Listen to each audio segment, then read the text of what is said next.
All right. Yeah, we're going to start the webinar.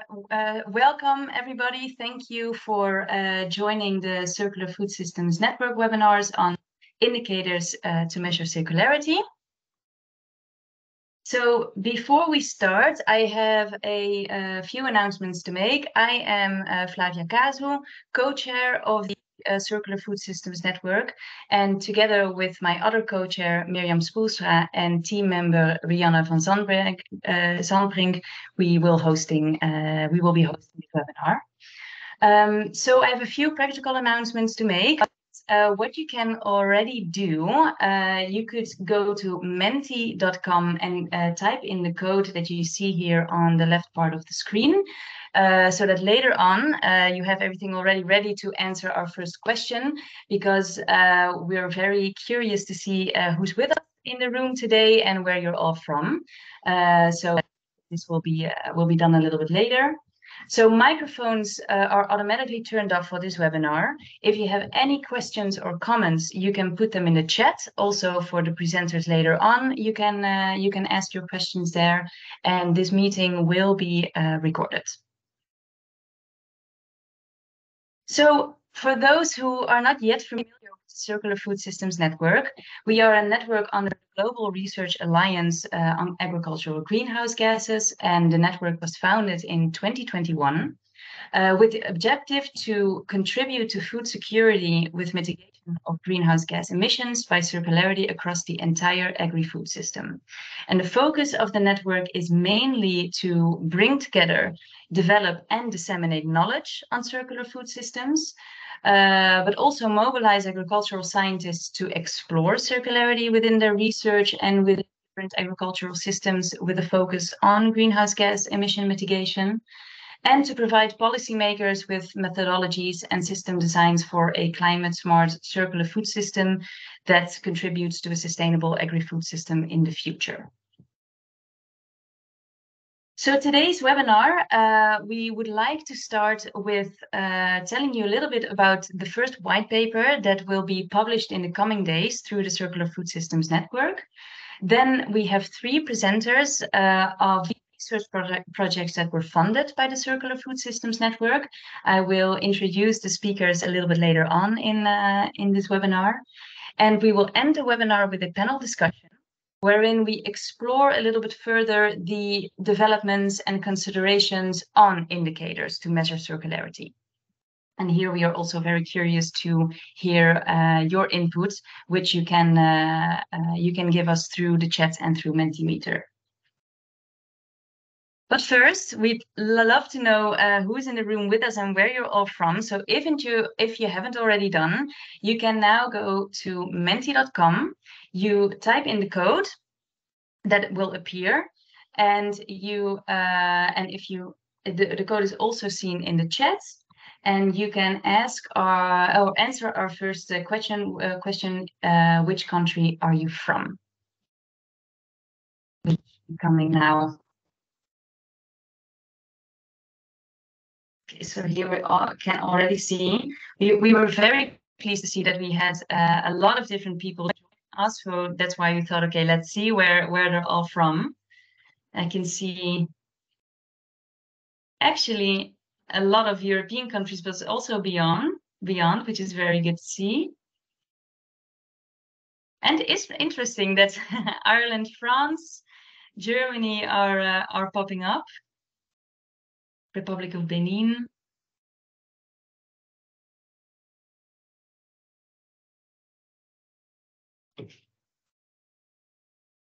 Yeah, it's always good to see that when we announcement, we're always looking for input from different regions of the world, different parts of the world. So this input gives us a little bit of insight of who's joining us.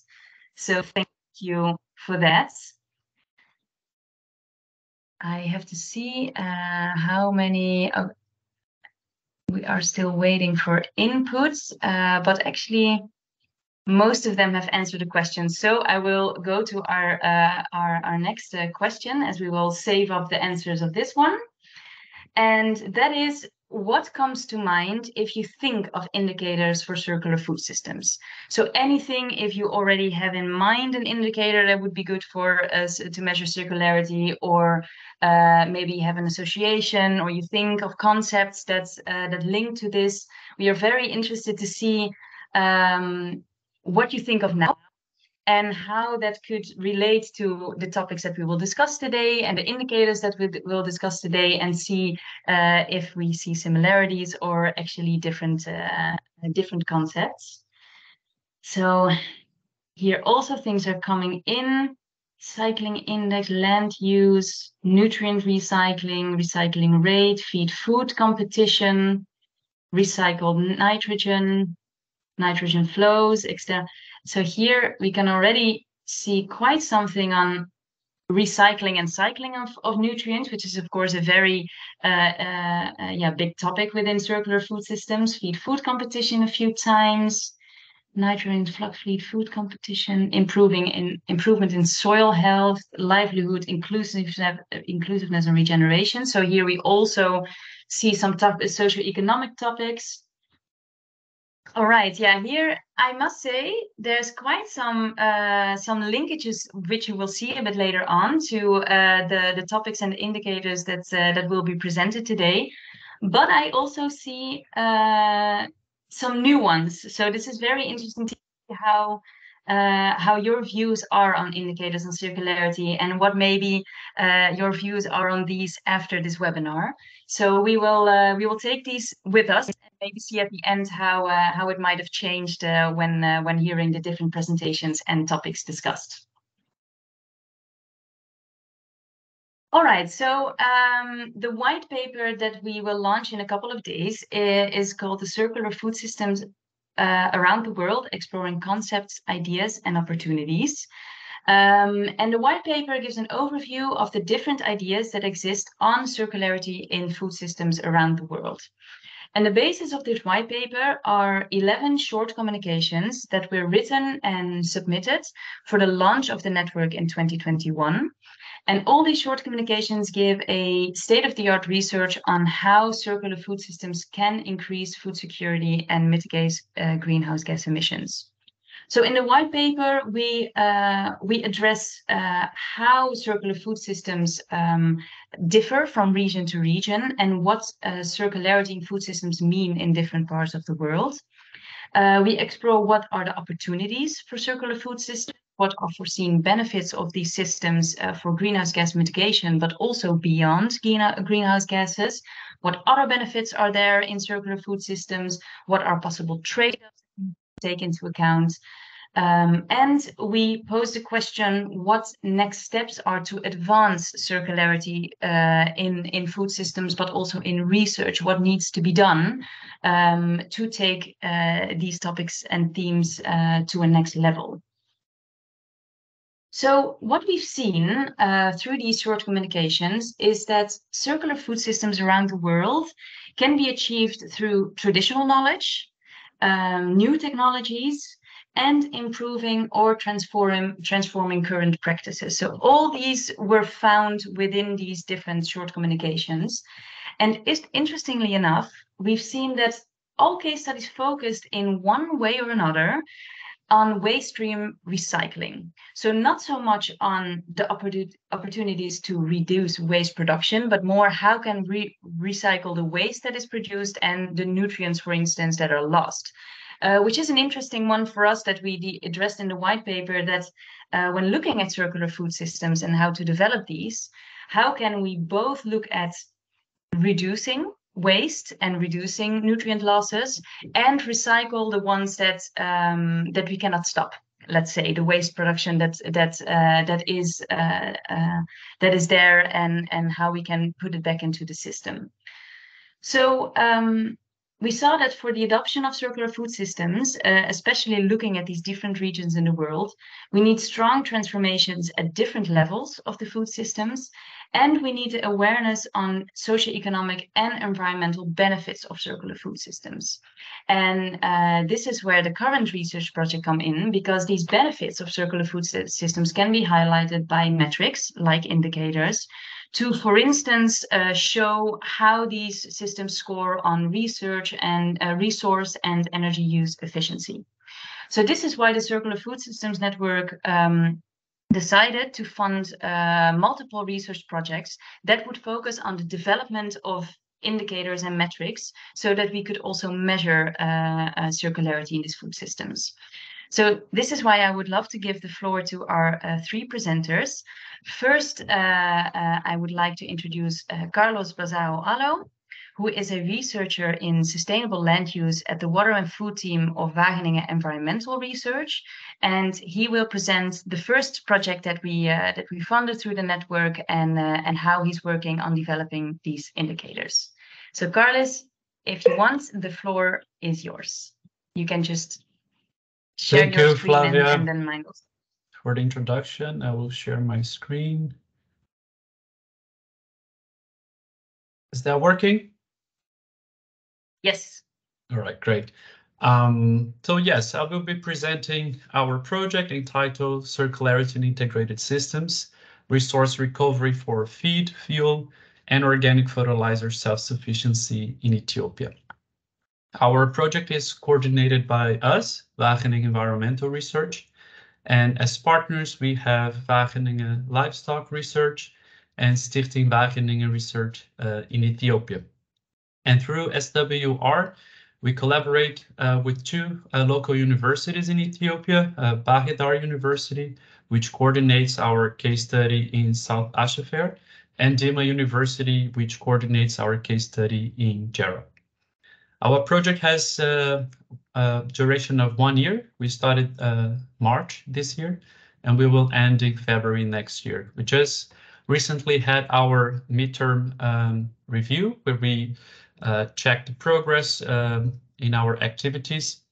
We are facing some challenges regarding data collection in our case study in South Ashafair due to the current situation in Ethiopia.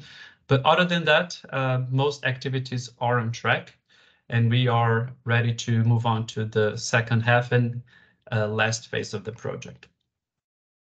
So our project started with this conceptual framework. So we operate at the farm level. This is our spatial boundary. And we are looking at one growing season. So this is our temporal boundary. And our case studies in Ethiopia, they represent integrated systems. So when you have crop, livestock, and forestry components within the farm. And with this conceptual framework, we essentially mapped these components to check what are the elements that we want to quantify, but also to identify activities on the farm that may contribute to circularity.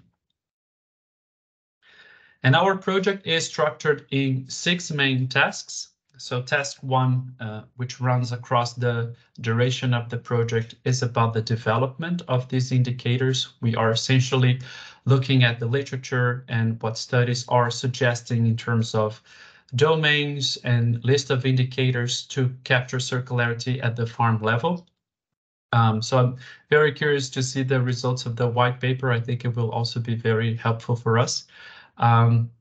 Because our preliminary insights indicate that there seems to be a complexity that perhaps is not required to look at circularity. So we are probably going in the direction of simplifying the way we look at circularity. And from our case studies, we are collecting data to quantify the material flows. We want to see essentially the biomass flows within those components that I indicated. But we not only want to look at the amount of biomass, but also the carbon and nutrient content that is also circulating in our case studies. But since circularity is not necessarily the end goal, but the means to achieve more sustainable, well, in our case, in our case, farming systems, we also want to look at a couple of activities that are occurring at the farm level and look at the greenhouse gas emissions associated with them. And we do this by comparing on-farm activities with off-farm, let's say, inputs. So for instance, we are looking at the greenhouse gas emissions associated with the production, transport, and use of compost versus production, transport, and use of mineral fertilizer for our case studies. But Flavia already mentioned that circularity is not only about contribution to climate neutrality, but also hopefully other environmental and socioeconomic benefits. So we are also looking at to what extent circularity may contribute to, for instance, the soil health and the living income status in our case study. So for this, we are using proxies for these concepts, and our goal is to check whether farms that scored higher in circularity would also score higher in those two other concepts. And other than that, we are organizing a series of online dialogues. And the goal of these online dialogues is not only to promote the exchange of knowledge and experiences within those who are interested in the topic of circularity, but hopefully also open up opportunities for future collaborations. And we are documenting these online dialogues on our website. I will drop the link to our website in the chat for those who are interested. Perhaps you can join one of our online dialogues and continue this conversation. So that's it from my side. If you have any questions, please leave them in the chat. I will try to answer while we are here, but you can also send me your questions via email. And if you would like to join our online dialogue, the next one will be on Tuesday, the 26th of September, from 1 to 2 p.m. EU time. And we actually invited Marloes, who will present her project after me, to talk about a paper that she recently published on the topic of circularity and nutrient use efficiency. So if you would like to join, please reach out and I will make sure that you receive the link. Thank you. Thank you very much, Carlos. If you have any questions for Carlos, you can put them in the chat and he will answer them for you. And any questions that might pop up later, you can also email us and we'll try our best to answer them as good as possible. So yeah, Carlos already made a nice bridge to the next presenter, who is indeed Marloes van Loon. She graduated and has a PhD in plant sciences. She's currently working at the Wageningen University, focusing on nutrient circularity and estimating crop yield gaps through the Global Yield Gap Atlas. So Marloes, the floor is yours. Thank you, Flavia. So today I will tell you about a project called Benchmarking Nutrient Circularity at Different Scales using a food system perspective. And efficient production is key for sustainable agri-food systems in an increasingly populated world. And the European Commission has put circular economy high on the agenda as part of the European Green Deal. Therefore, increased circularity is proposed as a primary solution in Europe. But robust indicators are needed to monitor progress and benchmark management practices of agri-food systems. And then for today's presentation, the objective is to develop circularity indicators and also to benchmark Dutch dairy farms to assess cycling potential and assess implications of interventions.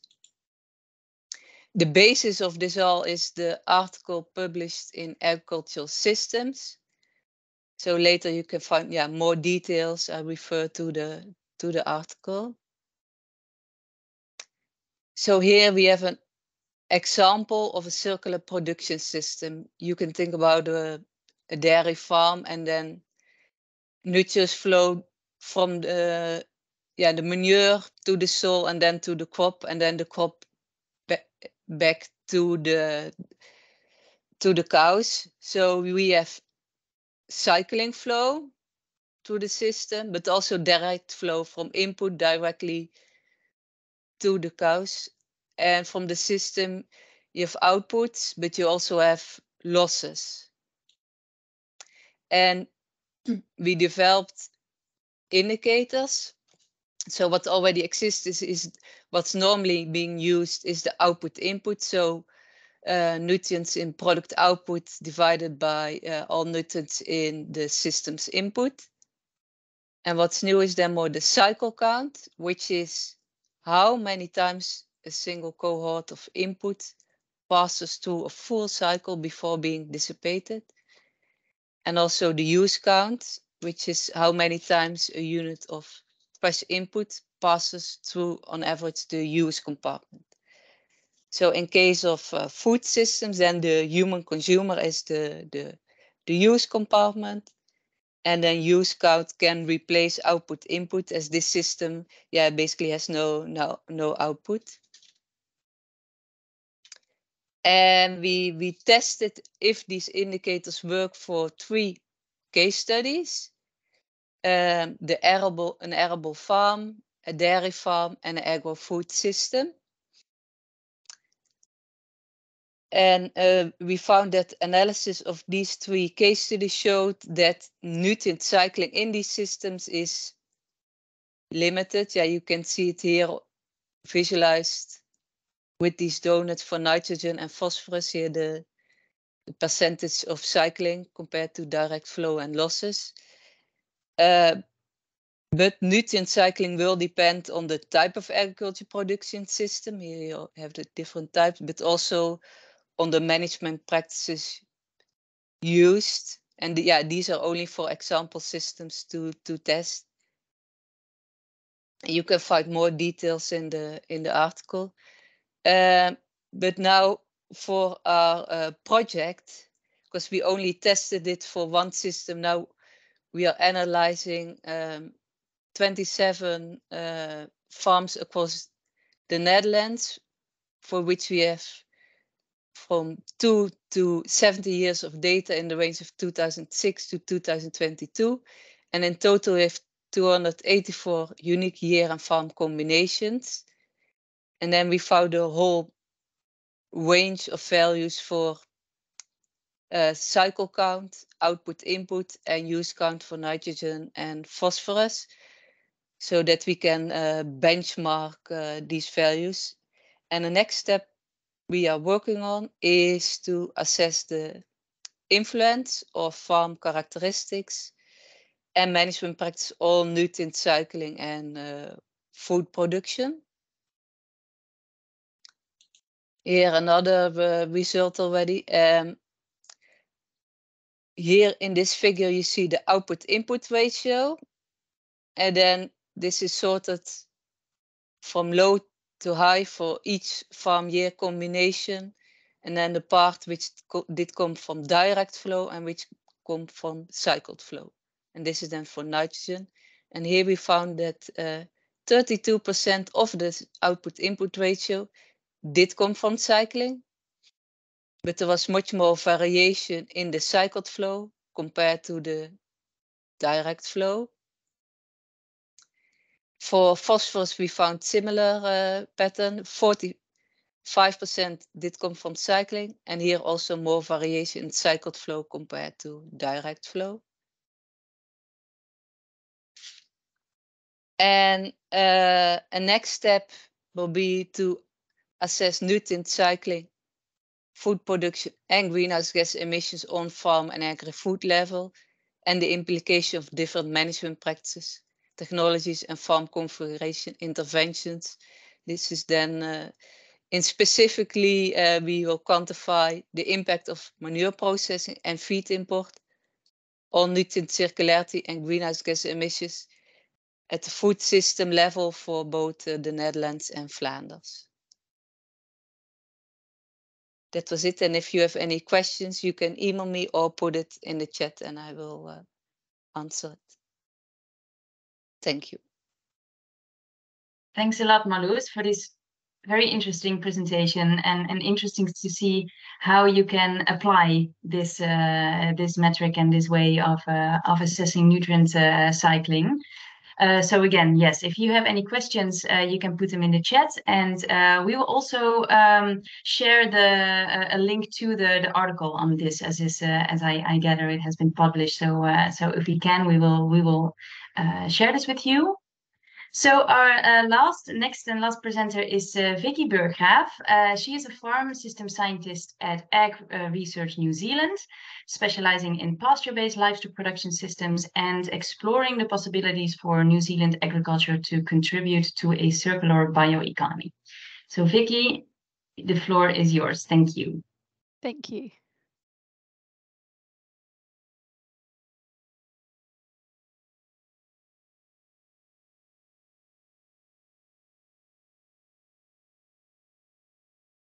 Okay, so the aim of our project is to develop and test a food system framework that can be applied to assess circularity of use of nutrients, biomass, water, energy and land. And then the framework will then have a second tier that captures these 4 coloured boxes, and that aims to capture if the proposed circular food system has any trade-offs or is beneficial to environmental and socio-economic outcomes, and how it caters to the needs of different cultures as well. The focus of my presentation today is on this black box here on circular resource use, but in the project we'll be testing the whole framework on 3 different case studies. So our first case study is on using food waste from different parts of the food system to replace other bought-in supplements on a New Zealand dairy farm. And then the second case study is with Māori landowners who want to manage their own meat supply chain, having their own micro abattoir, so providing jobs in their community and returning biomass waste to their land to reduce fertiliser inputs. And then the third case study is with using mealworms to process waste from the wine industry. And then the worms are then fed to fish, and the worm frass is fed back to the soil. So our framework resource indicators are based on the 5 principles of a circular economy that's described here by Alia et al. So that's reducing inputs and the use of limited natural resources, increasing the share of renewable and recycled inputs, increasing the value or durability of products, reducing emissions and reducing the loss of valuable materials. So these principles can be applied to the flow of resources into and out of a given system. So in our framework, we define these systems as farms or whole food systems in communities, regions or countries. Or it could be a supply chain that could cross any number of these boundaries. So once the flow of resources are captured at the required scale, we can then identify where they can be improved and apply indicators to show if circularity is improving or declining. So if we define our system by this green box, we first need to quantify our resource flows into and out of the system. So firstly, we need to know our total inputs. So that's our first indicator is around that, the sum of the inputs into the system. We want to, make sure we're not using too much resources that people are competing for. But more importantly, we want to reduce these virgin inputs. So these are mined materials, raw resources, unsustainable inputs. And then we want to, increase the share that are secondary inputs, which may be recycled waste streams or more natural inputs such as biologically fixed nitrogen or rainwater. So there's an indicator there around what percentage of our inputs are secondary inputs. Sometimes it's hard to define an input as primary or secondary. There's different definitions we've come across. So the Ellen MacArthur Foundation says, call it a secondary input if you're not sure if it has proof of sustainability. When we've been starting thinking about that, we think, well, that doesn't always work either. If you think about things like organic certification, still allows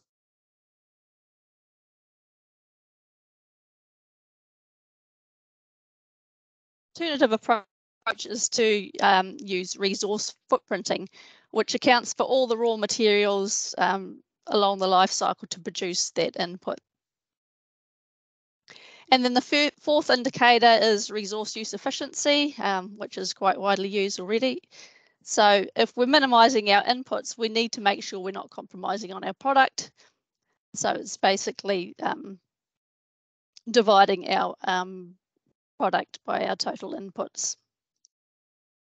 But then we have to also think about how we define our products. So if we're interested in food security, we've got a farm that's producing multiple things, for example, a sheep farm. Our product would just be the meat producing products, and then our wool would be recycled into a different system. So our sixth indicator is losses. So we need to capture what our losses are, our environmental losses. So we might have emissions to air and water or disposed materials. And then we have stuff that's recycled. But we also want to know what proportion is recycled, because it's better to recycle them than to lose them all. So another indicator is your recycling rate, which captures the percentage of those losses that are recycled. So these indicators all look at bits of the flows. We want something that captures the whole circularity. So we had another indicator, the material circularity indicator, that sums it all up. So in its simplified form, this takes the key components that we want to reduce of our environmental losses and virgin inputs, and it divides it by our products, and then gives a total ratio for overall circularity, which captures the principles of reducing use of non-renewable resources, reducing waste and emissions, and increasing resource use efficiency. For land circularity, this obviously requires a different approach because we don't have land flowing in and out of the system. So for circular food systems, we want to ensure that the land is used efficiently to produce the food required. So we're interested in production per hectare, but this got to be measured against other indicators, because we know as we increase our intensity of farming, that can have trade-offs for the environment. So we need to make sure we're capturing all those environmental impacts as well. And we also want to make sure land use for food production is weighed up against other land uses as well. We want to obviously preserve our biodiversity. Sometimes we want to use it for carbon sequestration, energy production, housing. We have all these competing land uses. So we need to look at how these changes, how our circular systems change these, and make sure that we're still meeting our stakeholders' needs for other land uses. At the supply chain scale, there are some indicators around land use using life cycle assessment type approaches. So we have land occupation. So this can be used to calculate the area of land to produce all the inputs in product. So if you've got a livestock production farm, it also accounts for the land that's used to grow the feed for livestock. But that doesn't take into account the land capability. So it doesn't account for if you're using the highly productive flat land versus the steep hill country and things like that. So another indicator there is the land use ratio. So that captures the capability of the land to produce it's based on digestible protein. So this is used for livestock production systems. But that one, yeah, so based on protein, it's not capturing all the other nutrient requirements that we have in food production. So our next step is to go back to our case studies that I mentioned at the start, and then test these indicators against that, along with the social, environmental, economic and cultural impacts. and then just see, you know, are these indicators relevant? What are the gaps? Are they capturing the trade-offs? And yeah, so we're cracking into that part pretty shortly. Thank you. Thanks a lot, Vicky. Very interesting to hear, and also very curious to see the next steps and outcomes of the second part of the project, let's say. So again, if you have any questions, you can put them in the chat, and Vicky and Carlos and Marloes will have a look at them either live, let's say, or any questions that stay unanswered, we can answer them via email. So we'd like to go to the second half of the webinar, wherein we will have a panel discussion, which will be led by Mirjam Spoelstra, my colleague. The panelists will be Carlos, Vicky, and Renske Heibeek. She's an assistant professor at the Plant Production Systems Group of Wageningen University and a colleague of Marloes van Loon. And they co-authored an article on circularity indicators. So if you have any input on the questions that will be asked to the panelists, you can put them in the chat, and we will select a few of them also to discuss within the panel. Yeah, if you can do so in the chat, me and Rihanna will have a look at them. So I give the floor now to Mirjam. Yeah, perfect. Thank you very much, Flavia. I'll quickly share my screen so everyone can also read the statements and think about it while we go. Can you all see my screen, firstly? Yes, perfect. Okay, very good. So I would like to ask Vicky, Carlos, and Renske to already unmute themselves so we can have an interactive discussion. And as Flavia already said, for the audience, please also share your thoughts in the chat. So we'll try to interact a little bit and see what everybody's thinking. So maybe we can start with the first question, which is, are indicators the most useful tool to measure circularity in an agri-food system? And then as follow-up questions, who decides which indicators are the most suitable to measure circularity in a given specific agri-food system? Because we know that there are many indicators out there, but who decides which ones are relevant and which are the trade-offs, and how can we get a good look at that? And also, would you suggest any alternatives? So I would like to give the floor to Carlos. Can you share your thoughts on these statements? Thank you, Mirjam. I would say that the topic of circularity is sort of new, and I think everybody is busy trying to understand how to capture that concept. I would say that for the current state, indicators, so measurable, concrete things might be useful for the awareness, but this needs to be connected with another set of indicators, which might be counterintuitive, because then you're just extending the list of things to be measured. And in our project, we are always reflecting on the process of measuring, or even the process of developing frameworks to measure indicators, and the process of measuring them themselves, which can be quite time consuming and quite costly. So I don't know if it really helps moving on with this question, but I would say that at the current state, indicators are useful for the awareness.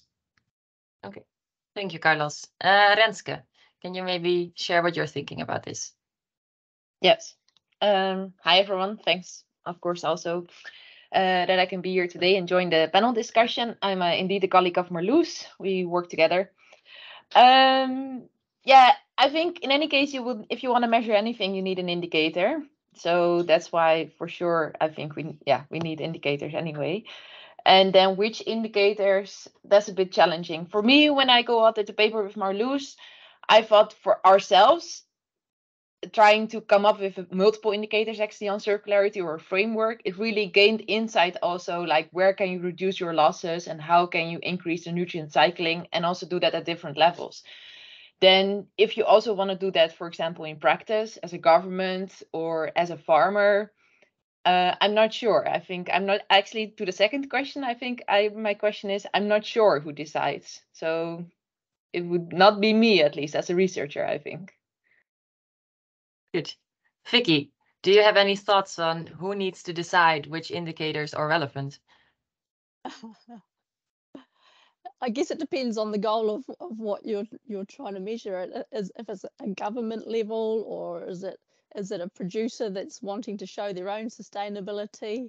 If it's for a product, then you have things like life cycle assessment type metrics that are useful. Yeah, we need to measure, but it depends what the purpose is that you're measuring it for. So our circularity indicators are definitely useful around sustainable consumption of resources, but we need to make sure that we're ticking all the other sustainability boxes as well around environmental and social. And do you ever believe that there's a kind of a balance, because there are so many indicators out there? So sometimes when I look at it personally, I feel like how far do you go? Do you, use all hundreds of them that are available, or do you select a certain kind? And are there some trade-offs within these kind of indicators? Do you ever run into these kind of issues? Yeah, there's certainly hundreds of them out there. So I think the important thing is capturing your flow of materials. Is it improving or getting worse? You can look at the different parts and see where you can improve, and then think about what are your overall sustainability goals. Yeah. And is it catering to those? Good, perfect. Okay, thank you very much. I think we can move on to the next question. See if I can make that happen.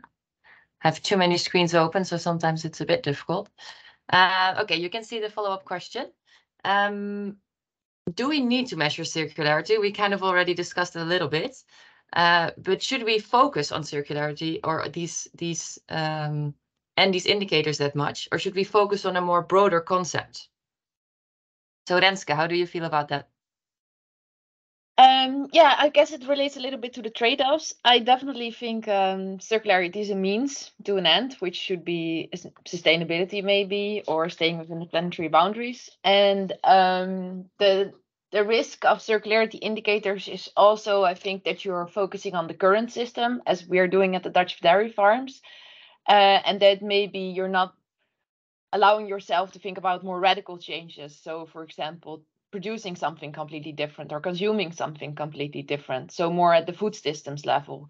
And I think that's why you always need to combine it with this broader perspective. Yeah.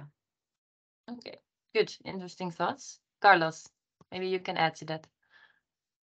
Yeah, I think it's also related to the first question. Circularity needs to be connected with broader concepts for sure, because we don't want just to simply know percentage of circular systems, let's say.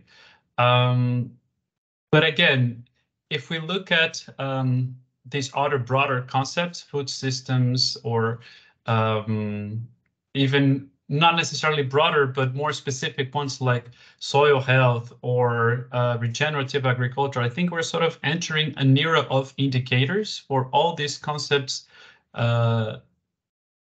Indicators are being promoted by academia, by companies even.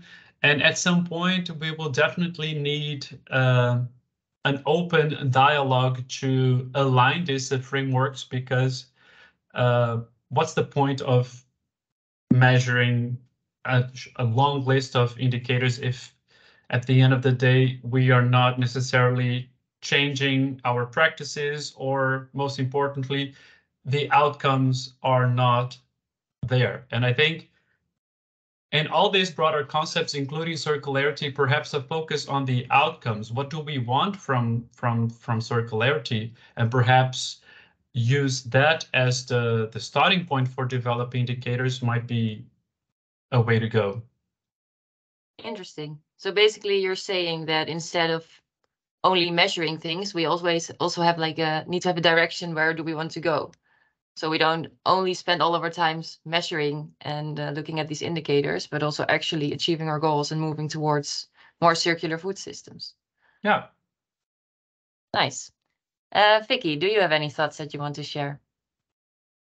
I think it's been pretty well answered, but yeah, I totally agree. It's like the aim isn't circularity, it's achieving these broader broader goals about, not depleting our resources, not have, our climate change, our water quality, all these other things, and social and outcomes as well. So good.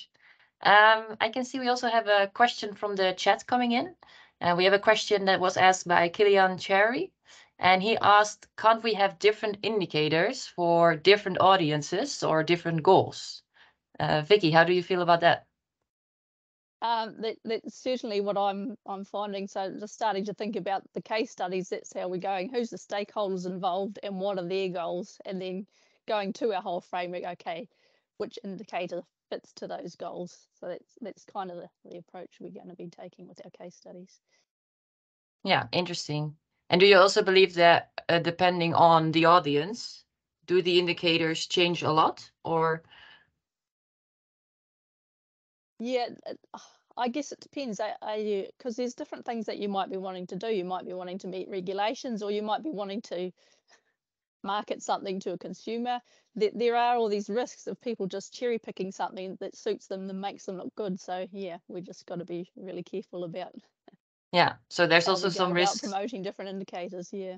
Yeah. So I can also see that there might be some risk there. If you tailor it too much towards a specific audience or towards a specific goal, yeah, you would have to prevent that cherry picking. Perspective, but always have that in the background as well. Yeah, exactly. Perfect. Okay, thank you so much. I think we'll continue towards the third question, which is also the last one, because we only have 1 hour for this webinar, so we're trying to keep everything a bit short and pitchy. So the last question.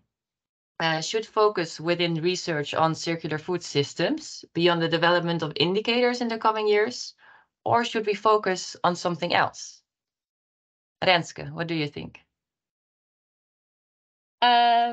Yes, I'm totally in favor of developing indicators for circularity, because I think it's good to quantify things. Then it's not like just some vague term such as maybe regenerative, which is also is not very well quantified with indicators, or circularity. So it's nice if you can quantify something. I think it's very useful. But yeah, obviously I don't think that's the only focus. I think we need more. So we should also, I guess, focus on how to design farms or how to create food production with less emissions, less losses to the environment, and then maybe use the indicators to check if they're also more circular. Yeah. Interesting. Carlos. Yeah, I agree. We definitely need indicators to generate evidence that what we are measuring is contributing or not to circularity, but we also need to connect this narrative, including the metrics, with the broader concepts that we talked about. And what do we want with circularity? So I think these indicators, they essentially need to answer whether or not we are reducing greenhouse gas emissions, improving nutrient and water use efficiency, and even beyond environmental benefits. Do they also contribute to better incomes to the farmers? And I also think there is a need to discuss more the process of developing and measuring indicators. How time-consuming is it? How costly is it? Who bears the costs of measuring circularity? I think this is often something that is neglected, and it highly impacts how much you can measure. So I think that could be an interesting angle to look into. Interesting. Talking about these costs and measuring, do you think actually that it is possible to measure everything, or are there some things that we simply cannot measure, or where do we draw the line in that? Well, measure everything, definitely not, but I'm sure you can measure a lot of things. Whether or not they are relevant, that's a different thing if you have unlimited time and budget, but often that's not the case. So yeah, I think that's where let's say the ideal or dreamy research setting and the real world research setting need to find, let's say, a sweet spot. Yeah, makes sense to me. Vicky, how do you feel about that? Yeah, around indicators, I think, you know, there's lots of them out there. We need some indicators to know if we're making progress. There's not, I don't think we can develop one size fits all sort of indicators. So yeah, use what we've got and think more about, focus more on about how we design circular systems that fit these wider sustainability goals. Okay, let's have a look at the chat, because I think we also have some questions coming in there. I can see an interesting question by Lorraine Blaine. Sorry if I pronounce it incorrectly. Thank you so much for the question. So the question is, can we really have circular food systems in such a globalized economy or globalized world? So interesting statement. Renske, what do you think? Yes, interesting question about skills. Yes, I think, well, I must say, I think we can, I guess, because we're at the Circular Food Systems Network. But yeah, I think you can still have global trade for sure. For example, it's very efficient to produce crops. I'm a plant scientist, where the climate and soils are good for them. It's also better for the environment, and then have global trade. But you can also maybe have more local production and more local nutrient cycling. For example, in the Netherlands, we could definitely work on that. Yes. So I think both are possible. You can come. You don't need to choose, I think. Vicky, anything to add? Yeah, I guess it depends on your definition of a circular food system. I don't see it as a closed system. I see it as using resources to their best ability across, you know, different boundaries, whether it's across countries or whatever, or having your lowest footprint. We don't want to be trucking stuff around the world and increasing our global footprint, but if it's overall better that we're using these waste products most efficiently by doing that, or, you know, getting resources from the best place, or growing the right food in the right place and transporting it elsewhere, then yeah, I think we need to keep that global picture going. Yeah, exactly. Okay, thank you so much. I think we can have one final question. I think we've already touched upon it, because I've already heard you mentioning this. But are circular food systems a means or an end to achieve sustainable food production? Carlos, maybe you can give your thoughts. Yeah, definitely means to. Definitely means to. Okay, Vicky? Yeah, snap, I agree. Yeah, Renske? Means. Okay, so we agree on that. Circular food systems are a means to achieve sustainable food production. So I think that's a very nice conclusion to finish off with. So thank you so much for sharing your thoughts and joining in this interesting discussion. I would like to give the floor back to Flavia so she can round off this webinar. Thank you. Thank you. Thank you so much, all panelists and participants, for this very interesting discussion. Again, if there's any questions that haven't been answered in the chat, we will pick them up and make sure to email you. So thanks again for asking them and your participation. So given we have a little bit of time left, it's 5 minutes 11, we also wanted to use this time to ask you a question or ask you some input for the Circular Food Systems Network itself. So we will be using Menti again. I'm going to share my screen to show you the question that we have for you.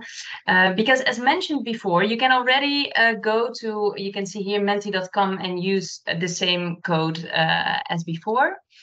Because we as a network are very much looking into what can we do as a network. We're funding research. We're trying to bring together people and researchers that are busy with circularity. But we're very interested to hear from you. What do you hope that the Circular Food Systems Network facilitates in the coming future? What do you think is interesting for us to put out and to organize as we have a few ideas, or there's some news coming up from the network of events that we are planning, but we also see this network as a bigger group, let's say, of participants, of you all that are involved and join us in these kind of events. So anything you have, you can put them in Mentimeter. We will use these just as inspiration and input for our next steps in the coming years. So I'm just already having a peek to what we see here. Success stories. That's actually very good. A very nice thing always to share. More private sector involvement. Cross-country benefits. Okay. Yeah, we're talking about the skills. Maybe also again by promote further tools to reduce food loss and waste. Oh, this also touches a little bit upon a presentation earlier on, where we see like how can we reduce and reuse and recycle. Workshops bringing different stakeholders to discuss circularity. Thank you so much, really, for this input. Yeah, facilitate successful case studies, stories again, connection, potential financial support for research, public-private partnerships, develop North-South projects so that we can work and collaborate. Yes, I see that indeed, like summed up, let's say, but from a first glance, that it's indeed about sharing, so disseminate the knowledge, the experience, the stories that we have, also mobilize and bring together research scientists and see where collaboration can bring us further, let's say, which is something that we very much also approve ourselves and want to do ourselves as a network, as a network under the Global Research Alliance. We really strive to do that. So thanks a lot for this. We will take this with us, and you for surely will hear some more news coming from the network in the coming year.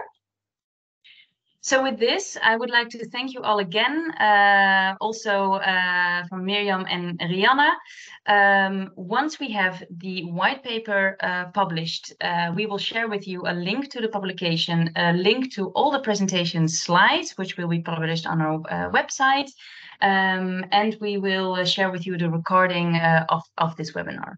So thanks again, everybody, for participating, for your interesting insights and stories, and we hope to see you on the next one. Bye, everybody. Thank you.